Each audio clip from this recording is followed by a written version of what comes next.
Hello students, welcome in today's lecture. In previous lecture, we can discuss about the cell wall of the eukaryotic cell. In today's lecture, we can discuss about the plasma membrane or the cell membrane of the eukaryotic cell. Okay? तर बघा बाळांनो, आज आपण plasma membrane बद्दल discuss करणार आहे.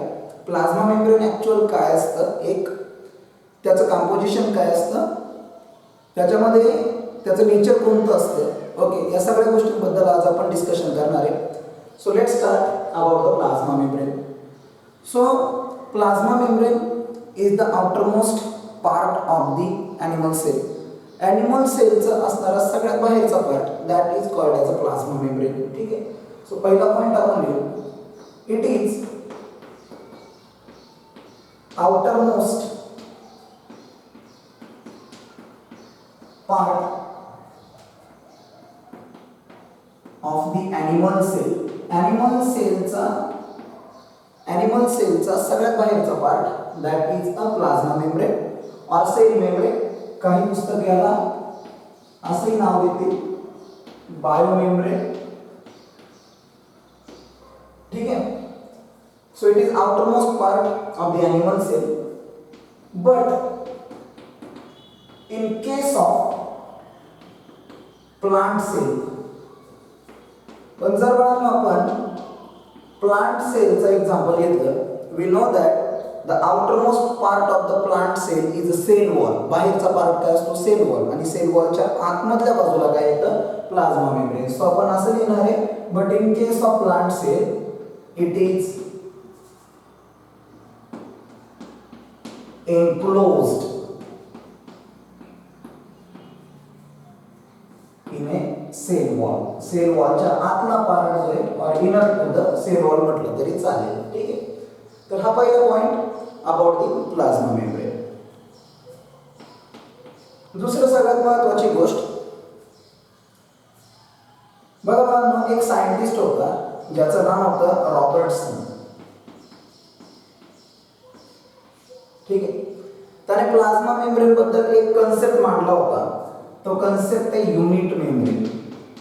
Plasma membrane is a unit membrane. आता याचं सिंपल मिनिंग काय बघा, आपल्या बुक मध्ये एक सेंटेन्स दिले, ते सेंटेन्स मी इथे लिहितो सेकंड पॉइंट मध्ये.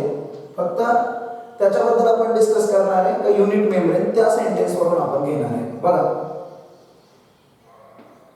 Plasma membrane that is, it is present extracellularly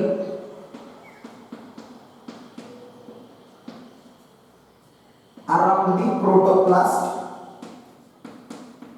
Protoplast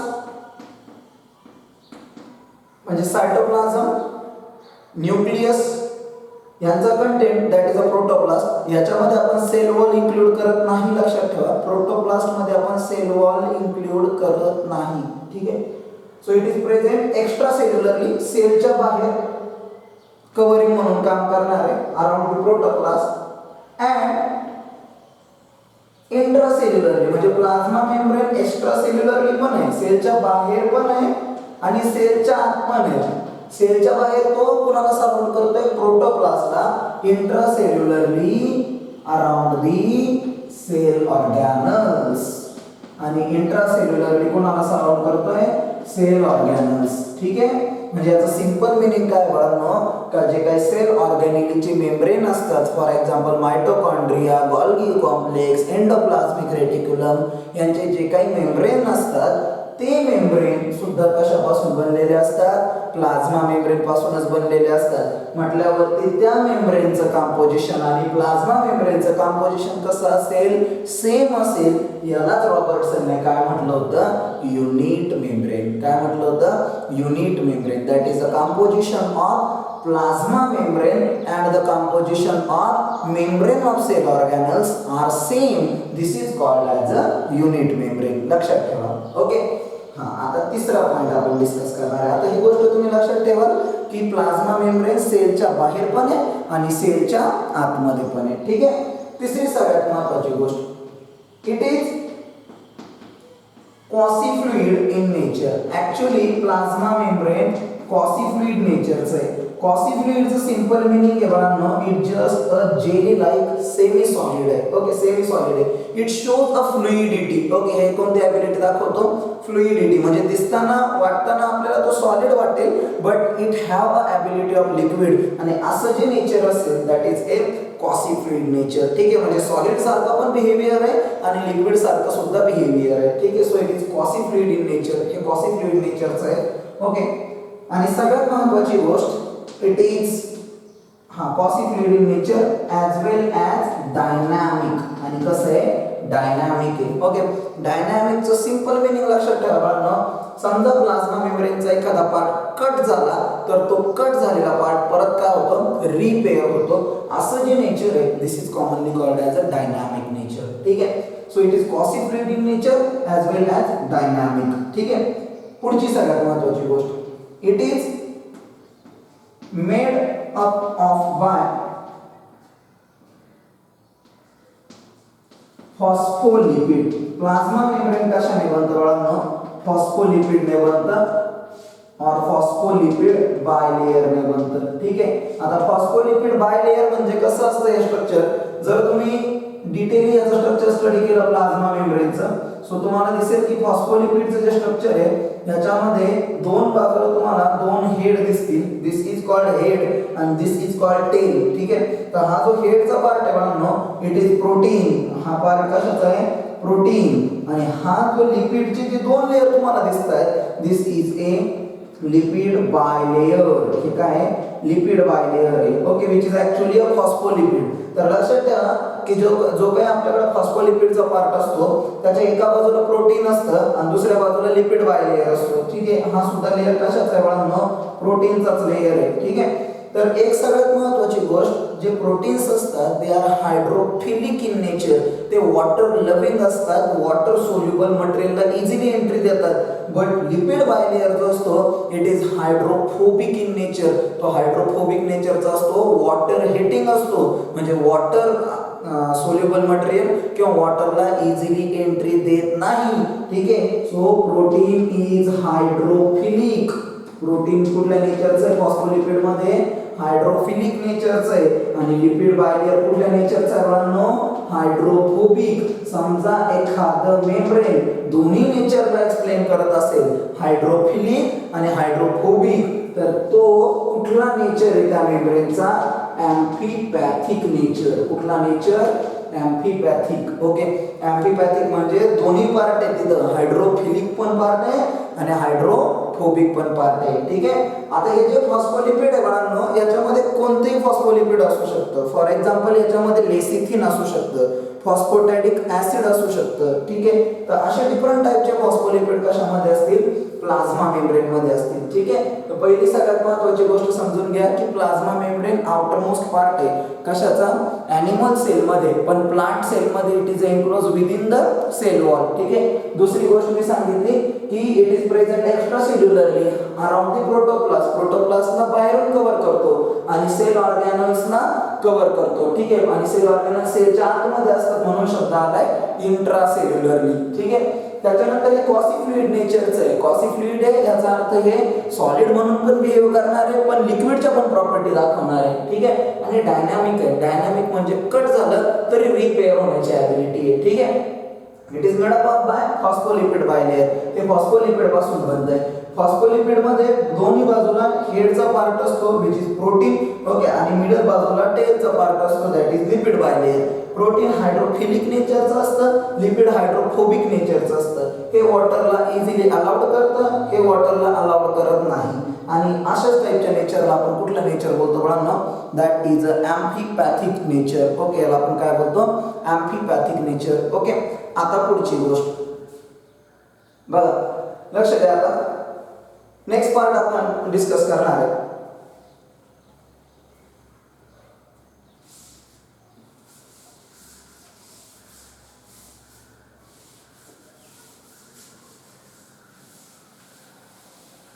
आता प्लाझ्मा मेम्ब्रेन समजा आपण कन्सिडर केलं बाळांनो, त्याचा thickness.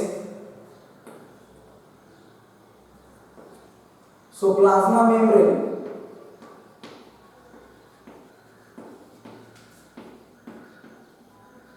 is 75 angstrom in diameter. Plasma मेम्ब्रेनचा जो डायमीटर आहे बघा तो जवळपास किती आहे 75 angstrom आहे. ठीक आहे. असे खूप सारे सायंटिस्ट होते ज्यांनी प्लाझ्मा मेम्ब्रेनचं स्ट्रक्चर मांडलं होतं. ज्याच्यात सगळ्यात पहिलं मॉडेल होतं बघा एक डॅनियली अँड डॅवसन हे दोन सायंटिस्ट होते ज्यांनी असं सांगितलं होतं की हा जो काही प्लाझ्मा मेम्ब्रेन आहे याच्यामध्ये लिपिडचा जो पार्ट आहे it gets sandwich between two protein layer. दोन प्रोटीन लेयर मध्ये लिपिडचं काय होतंय सँडविच होतंय म्हणून त्यांनी त्या मॉडेलला नाव दिलं होतं that is a sandwich model. Okay but हे मॉडेल जनरली ऍक्सेप्ट केलं गेलं नाही लक्षात ठेवा. ओके याचे सम ड्रॉबॅक्स होते म्हणून हे मॉडेल प्लाझ्मा मेम्ब्रेनचं ऍक्सेप्ट झालं नाही. ठीक आहे. सो लक्षात ठेवा की प्लाझ्मा मेम्ब्रेन 75 angstromचा आहे. जर कॅल्क्युलेशन मध्ये आपण गेलो तर हा लिपिडचाच बायलेयर जो आहे तो 45 angstrom आहे. किती आहे 45 angstrom आहे. आणि प्रोटीन असे टोटल 30 angstrom म्हणजे 15 angstrom 15 angstrom अशा पद्धतीचे हे काय डायमेन्शन आहे.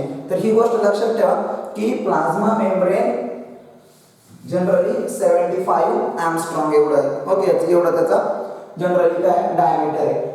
हा आता सगळ्यात पहिल्यांदा प्लाझ्मा मेम्ब्रेन जे आहे ते ऑब्झर्व केलं होतं आरबीसीचं. ठीक आहे red blood corpuscle. Okay RBC मध्ये आणि आरबीसी मध्ये मग हे पण सर्च झालं की आरबीसीचे जे काही प्लाझ्मा मेम्ब्रेन आहे त्याच्यामध्ये प्रोटीनचं जे अमाऊंट आहे ते जवळपास 52% एवढं आहे आणि जे लिपिडचं अमाऊंट आहे ते 40% एवढं आहे. ठीक आहे. आणि हा रेशो व्हॅरी होतो लक्षात ठेवा from one cell to another cell. पण ही गोष्ट लक्षात ठेवा की आरबीसी मध्ये प्रोटीन 52% आहे आणि लिपिडचा अमाऊंट 40% एवढा आहे. ओके नाव प्लाझ्मा मेम्ब्रेनचं जे नेचर आहे ओके प्लाझ्मा मेम्ब्रेनचं जे क्वासिफ्लुइड नेचर आहे हे ऍक्च्युअल एका सायंटिस्टने दोन सायंटिस्टने मांडलं होतं बाळांनो. त्यातलं एकाचं नाव होतं सिंगर आणि दुसऱ्याचं नाव होतं निकल्सन.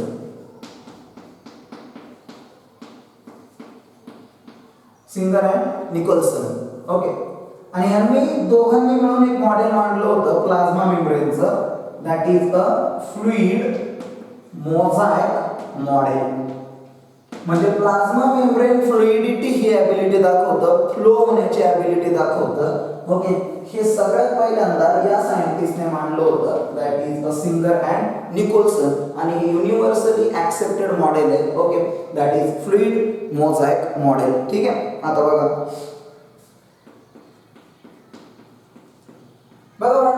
सिंगर आणि निकोल्सनने काय सांगितलं होतं according to this model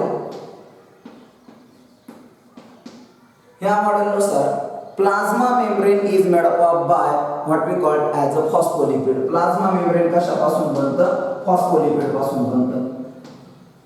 plasma membrane is made up of by phospholipid.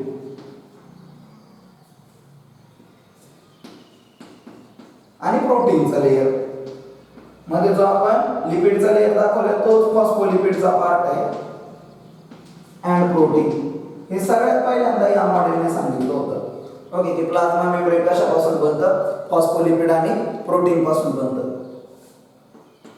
दुसरी सगळ्यात महत्त्वाची गोष्ट बाळांनो या मॉडेलने सांगितली होती की इन प्लाझ्मा मेम्ब्रेन मध्ये the icebergs of protein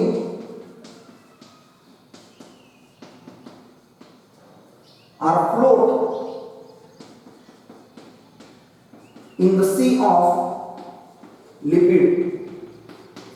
म्हणजे जे प्रोटीनचे आइसबर्ग्स आहेत हे लिपिडच्या सी मध्ये काय होत आहेत फ्लोट होत आहेत. आता एक सिंपल मिनिंग गोष्ट समजा कन्सिडर करा. समजा आपण घेतलं आईस आणि ते वॉटरवरती काय होणार आहे, फ्लोट होणार आहे. हे कधी पॉसिबल आहे? आता समजा जसं जसं वॉटर पुढे मूव्ह करेल तसं तसं आईस सुद्धा त्याच्याबरोबर मूव्ह करेल. याचा अर्थ जर प्लाझ्मा मेम्ब्रेन मध्ये एखादं प्रोटीन, बाहेरचं प्रोटीन प्लाझ्मा मेम्ब्रेनच्या आतमधल्या बाजूला दिसतंय किंवा आतलं प्रोटीन प्लाझ्मा मेम्ब्रेनच्या बाहेरच्या सरफेसवर दिसतंय, याचा अर्थ ऑब्विसली तो जो लिपिड लेयर आहे बाळांनो तो काय होत असणार आहे, असा फ्लो होत असणार आहे. ओके, म्हणजे सगळ्यात पहिली गोष्ट जे काही प्लाझ्मा मेम्ब्रेनचं पॉसिबल नेचर होतं की ते फ्लुइड म्हणून सुद्धा काम करतं, हे सिंगर आणि निकोल्सनने मांडलं होतं. आणि हे त्यांनी स्टेटमेंट त्याच्यामध्ये दिलं होतं की द आइसबर्ग ऑफ प्रोटीन्स, प्रोटीनचे जे आइसबर्ग्स आहेत, okay, they are float in the sea of lipid. Okay, तिसरी सगळ्यात महत्त्वाची गोष्ट, मग आता जर प्रोटीन आहेतच त्याच्यामध्ये तर कोणत्या टाईपचे प्रोटीन आहेत? So there are two type of protein. Plasma membrane मध्ये दोन टाईपचे प्रोटीन्स असतात. एक जे बाळांनो जे प्लाझ्मा मेम्ब्रेनच्या एक्सटर्नल साइडला असतात, actually that is a extrinsic protein, किंवा त्याला आणखी एक नाव आहे पेरिफेरल प्रोटीन. आणि काही प्रोटीन जे बाळांनो ते प्लाझ्मा मेम्ब्रेनच्या लिपिड लेयर मध्ये तुम्हाला सापडतील, that is commonly called as a intrinsic protein.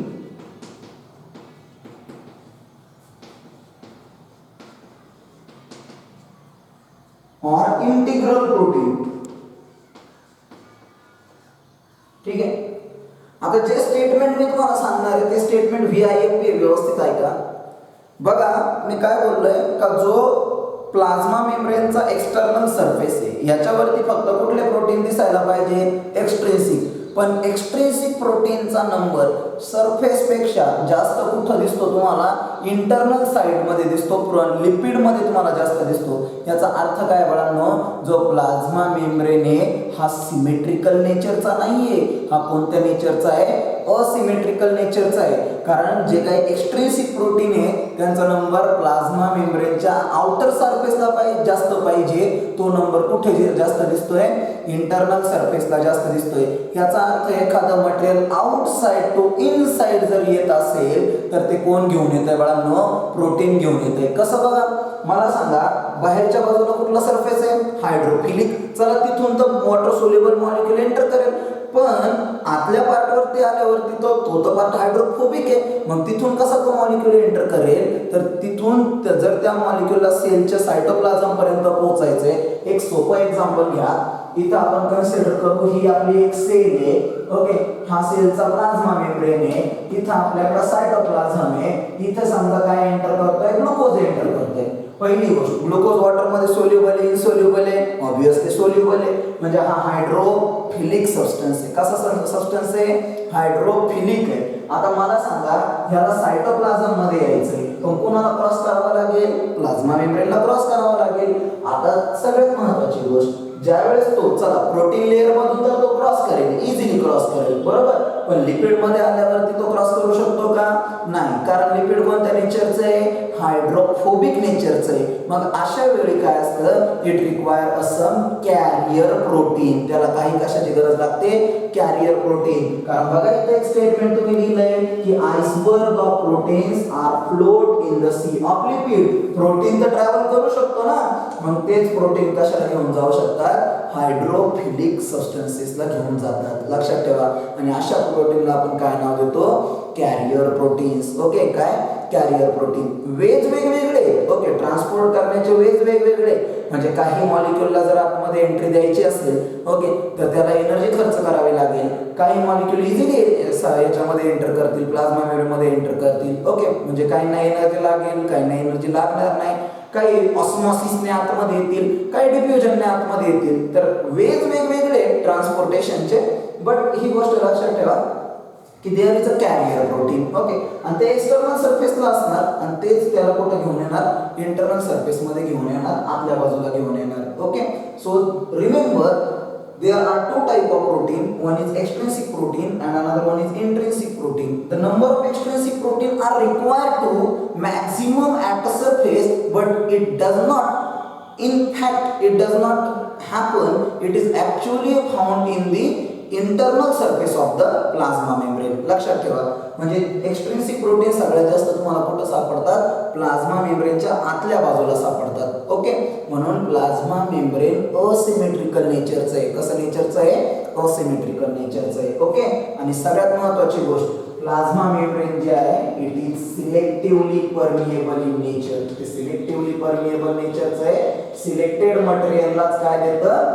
Entry देतं. सिलेक्टिव्हली परमिएबल म्हणून बिहेव करतो और सेमी परमिएबल म्हणून बिहेव करतं. ठीक आहे, तर अशा पद्धतीने हे वळण काय होतं about the singer and Nicholson model. Okay, म्हणून एक गोष्ट ध्यानात ठेवा की सिंगर आणि निकोल्सनने सांगितलं होतं आपल्याला की प्लाझ्मा मेम्ब्रेन कशापासून बनतं? फॉस्फोलिपिड आणि प्रोटीन पासून बनतं. दुसरी गोष्ट, सिंगर आणि निकोल्सनने काय सांगितलं आणखी, जे काही प्लाझ्मा मेम्ब्रेन आहे त्याच्यामध्ये प्रोटीनचे मॉलिक्युल्स लिपिड मधून इझिली काय करू शकतात? फ्लो करू शकतात. म्हणजे सगळ्यात पहिल्यांदा प्लाझ्मा मेम्ब्रेन हे कॉसिफ्लुइड नेचरचं आहे. त्याच्यामध्ये फ्लो करण्याची ॲबिलिटी हे कोणी सांगितलं होतं?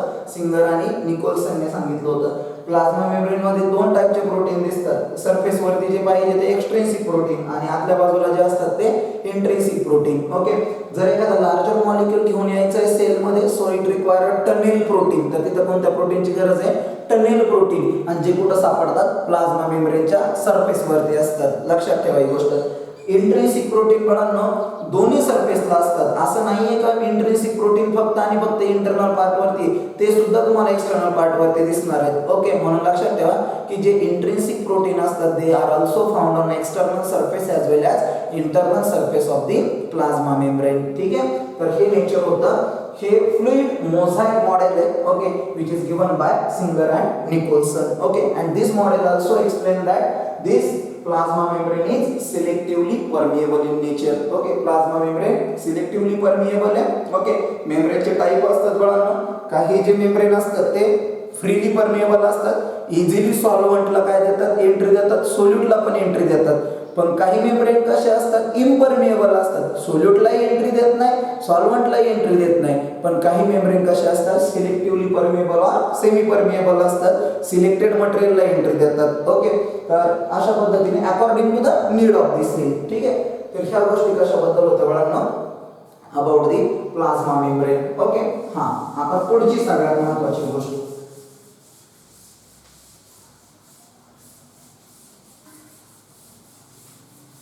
म्हणजे आता एक गोष्ट तर तुम्हाला कळाली की प्लाझ्मा मेम्ब्रेन सगळ्यात महत्त्वाचा रोल कशामध्ये प्ले करतो?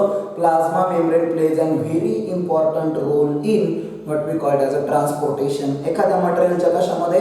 ट्रान्सपोर्टेशन मध्ये सगळ्यात महत्त्वाचा रोल कोण प्ले करतो? Plasma membrane. So now here we write a means of transport.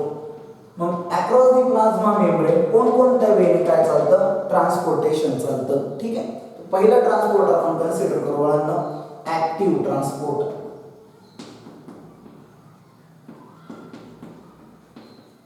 ठीक आहे, बघा बाळांनो, ऍक्टिव्ह ट्रान्सपोर्ट कशाला बोलतो आपण? The transport of substance which required the energy.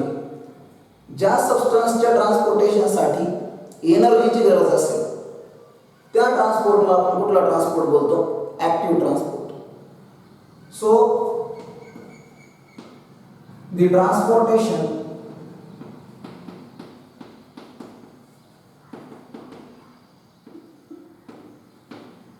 which require energy, ज्या ट्रान्सपोर्टेशनला एनर्जीची गरज लागेल. ओके, याला आपण जनरली काय बोलतो? Called active transport. आणि कधी पॉसिबल आहे?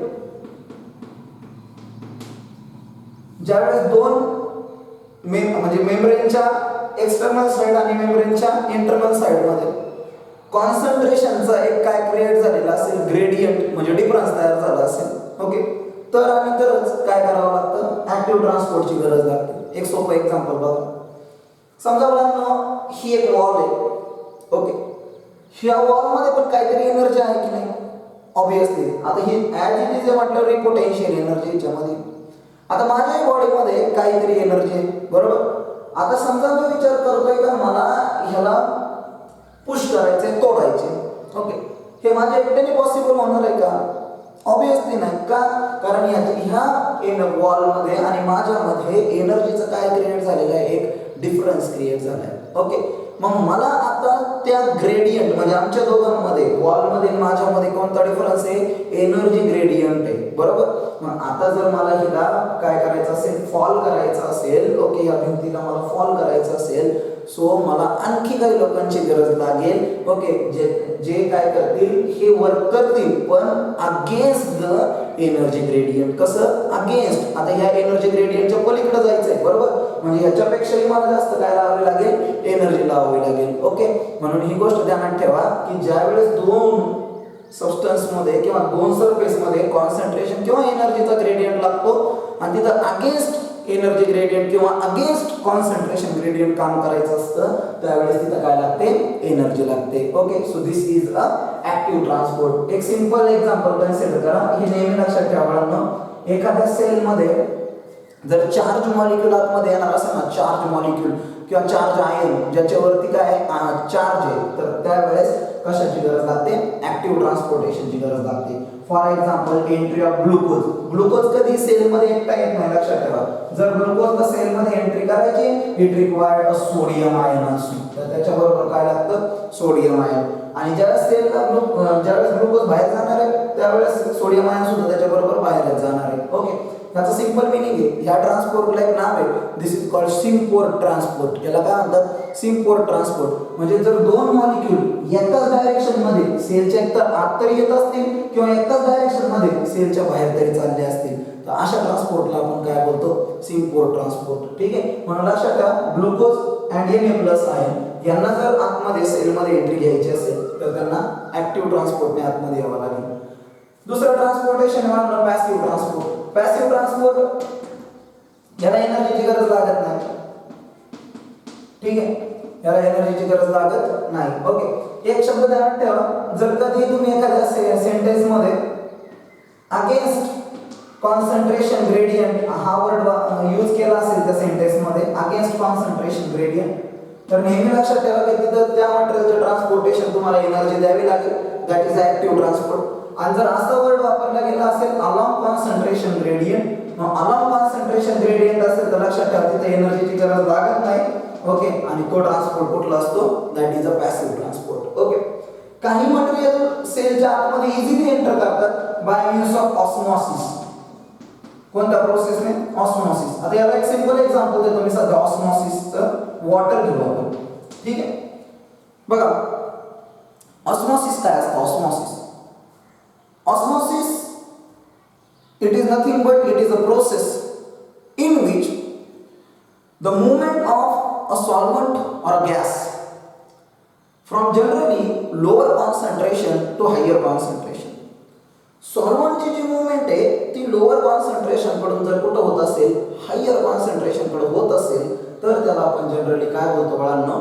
ऑस्मॉसिस. काय बोलतो? ऑस्मॉसिस. ठीक आहे, ऍक्च्युअली तिथं मेम्ब्रेनची गरज आहे. मेम्ब्रेनचं टाईप मॅटर करतो इथं, लक्षात ठेवा. जर सेमी परमिएबल मेम्ब्रेन असेल तर आणि तरच ऑस्मॉसिस होतं, लक्षात ठेवा. ओके, आता बघा एक सोपं एक्झाम्पल देतोय. हे पॉट तुम्ही घेतलंय, ह्याच्यामध्ये वॉटर घेतलंय आणि ह्याच्यामध्ये तुम्ही रेझिन टाकताय, मनुका टाकताय. आता मला सांगा, हा जो मनुका आहे रेझिन, ओके, जर आपण खाल्ला याला तर ह्याची टेस्ट लागते आपल्याला काहीतरी, बरोबर? स्वीट टेस्ट लागेल. आणि जर स्वीट टेस्ट लागेल त्याचा त्याच्यामध्ये ग्लुकोज आहे. आता ही किती झाली तर एक सेल कन्सिडर केलं समजा आपण, तर या सेलमध्ये सायटोप्लाझम मध्ये काय सापडणार तुम्हाला? ग्लुकोज म्हणजे न्यूट्रिएंट सापडणार.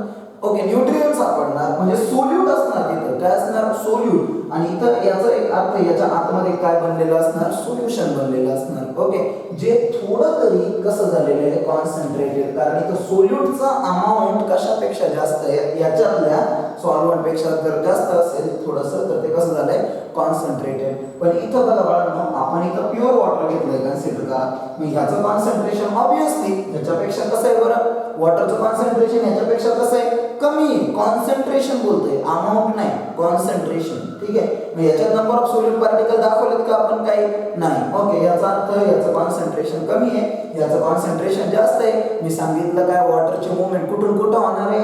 लोअर कॉन्सन्ट्रेशन कडून हायर कॉन्सन्ट्रेशन कडे होणार आहे. म्हणजे इथं काय होणार? ऑस्मॉसिस. आणि त्याच्यामुळे हा रेझिन काय होणार? स्विम होणार. ठीक आहे. आणखी एक एक्झाम्पल घेऊ आपण. समजा कन्सिडर करा एक पर्सन आहे, तो फिडिंग करतोय. फिडिंग करत असताना मध्येच त्याला एखादा चिली आली, दॅट इज मिरची. ओके. आणि त्याला मग आतमध्ये काय आलं, तिखट लागलं बकल कॅव्हिटीमध्ये. तिखट लागलं म्हणजे काय, सोल्यूटचं कॉन्सन्ट्रेशन कुठं जास्त झालं, बकल कॅव्हिटीमध्ये जास्त झालं. मग त्यावेळेस तो माणूस काय करणार, पाणीला आतमध्येच घेणार ना, बरोबर. पाणी पिणार, तो पाणी पिणार म्हणजे तो पाणी त्याचे कॉन्सन्ट्रेशन आहे का, नाही असेल तरी लेस कॉन्सन्ट्रेटेड आहे as compare to buccal cavity solution जिथं आता ते तयार झाले, बरोबर. मग तिथून काय होणार, ते वॉटर मॉलिक्यूलला एंट्री करणार, वॉटर मॉलिक्यूल घेणार तो. ओके. म्हणजे वॉटरची मुवमेंट कुठून झाली, लोअर कॉन्सन्ट्रेशन कडून हायर कॉन्सन्ट्रेशन कडे झाली, and that is called as a osmosis. Okay. हे पण एक गोष्ट ध्यानात ठेवा की osmosis is one type of diffusion. Osmosis सुद्धा एका टाइपचं काय आहे, डिफ्युजन. ओके. डिफ्युजन मध्ये काय होतं, जनरली मूवमेंट हायर कॉन्सन्ट्रेशन कडून लोअर कॉन्सन्ट्रेशन कडे होते. ओके.